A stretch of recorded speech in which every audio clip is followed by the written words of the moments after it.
මම පෙර දිනකදී යුවතියක් සහ සිටි තැනක් නැත ගැටුණා මම නැවතුණු තැන අමතක වුණා හදවත හිරි වැටුණා ආයෙක් මුණ ගැසුණා නුඹේ ඉකි හඬ මට ඇසුණා ඒ ලෝකේ ධර්මෙ දෙයක් හටගත්තා ඒ දේ නැසුණා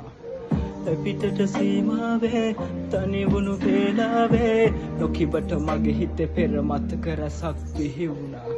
නුඹ අද මූලාවේ මම අද හිනාවේ නුඹ අද කොහෙවත් මම කොහෙවත් බව සිහි වුණා ඒ සුළඟ තාම එහෙමමයි ගහකොළ තා එහෙමමයි වෙනස් අපි දෙන කන රහ තමයි මගේ නිදහසට උතහනම් මහා වෙසෙන්න අමාරු හිත කියවිය හැකමෝනි